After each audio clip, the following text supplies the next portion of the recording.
El Señor esté con ustedes. Del Santo Evangelio según San Mateo.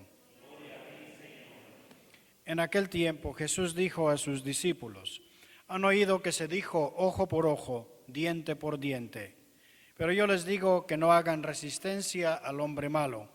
Si alguno te golpea en la mejilla derecha, preséntale también la izquierda.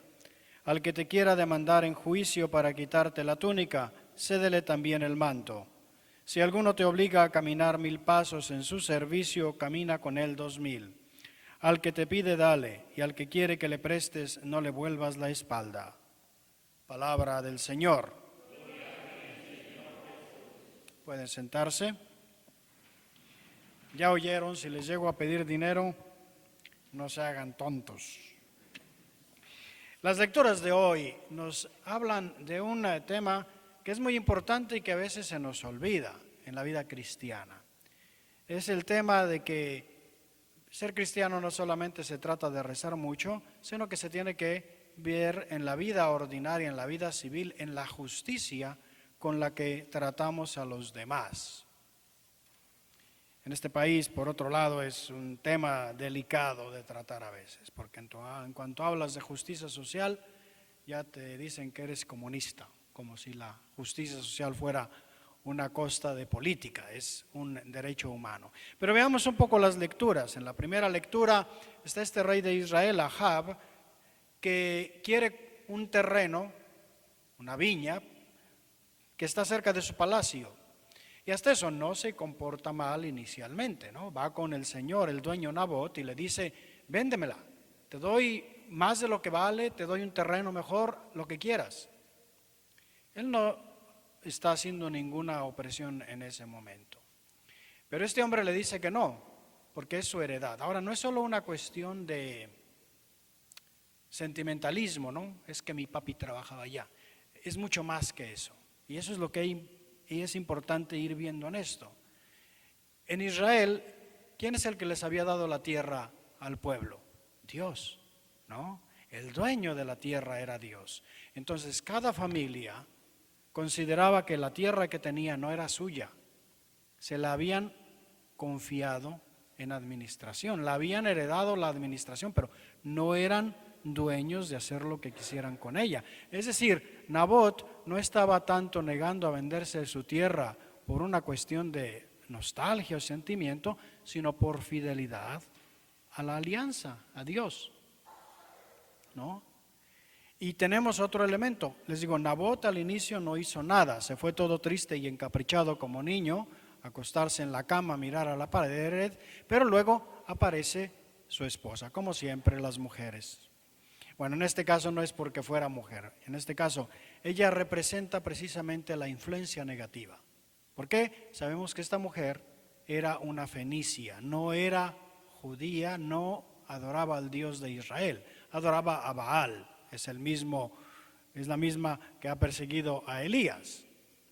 La mala influencia. ¿Y qué es lo que hace esta mala influencia? Le dice: ¿qué te pasa al marido? Y el marido ya le dice qué es lo que pasó, pero ella es la que lo instiga. Dice: pues vamos a deshacernos de él. Y eso es lo que sucede. Y en la siguiente escena tenemos uno de los casos más dramáticos de injusticia, que suceden por todos lados, desgraciadamente. El poder que se deshace de un hombre inocente que además ha tratado de vivir su compromiso para quedarse con su propiedad. Vamos a ver en el seguimiento de la historia que no hemos leído hoy, que precisamente porque este hombre inocente muere sin que nadie lo defienda, Dios lo va a defender a través del profeta y va a reaccionar. Pero esto nos lleva a la lectura del Evangelio, en que Jesús da como consejo a sus discípulos en el Sermón de la Montaña. Les dice: ustedes oyeron que en el pasado se dijo ojo por ojo, ojo al cuadrado, diente por diente, ¿no? Es decir, lo que te hagan, tienes el derecho de hacerlo al otro. Si te sacaron un ojo, sácale un ojo. Si te cortó la mano, córtale la mano. Esa era la justicia en la antigüedad. Y fíjense que hasta cierto punto no era una cosa tan mala. ¿Por qué? Porque en aquellos tiempos donde no había ni policía ni control, era facilísimo que a alguien le dieran una cachetada y ¿qué sucede? En lugar de darle una cachetada al otro, fuera y le arrancara un brazo, ¿no? Era una ley que trataba de contener, pero no era el ideal. Y es lo que Jesús está diciendo. Esa ley no es la forma de vivir de los hijos de Dios. Y luego nos explica de qué se trata lo que nosotros como hijos de Dios tenemos que hacer. Y no es nada fácil, porque lo que Él dice es, al que te hace el mal, no le respondas con mal.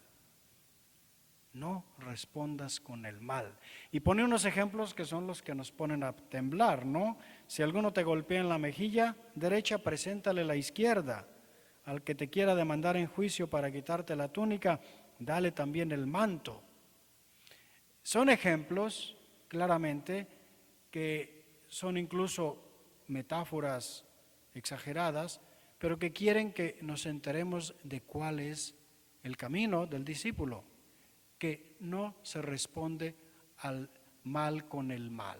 Y primero que nada, porque si uno responde al mal con el mal, se crea una cadena que nunca se acaba. Y de esto tenemos ejemplos y testimonios en todos lados. Acuérdense nada más lo que pasaba en nuestros pueblos, y no solo entonces, pero era más claro, ¿no? La familia de uno mataba al otro, venían al otro y le mataban a tres, luego, o sea, no se acababa, nunca se acababa. Esa es la primera cosa, pero no es esa la última razón. La última razón que nos dice nuestro Señor es sobre todo porque es una forma de poner en las manos de Dios la justicia, que no va a venir de los seres humanos. Ciertamente, por un lado, si no hay uno que detiene la violencia, esa violencia se perpetúa.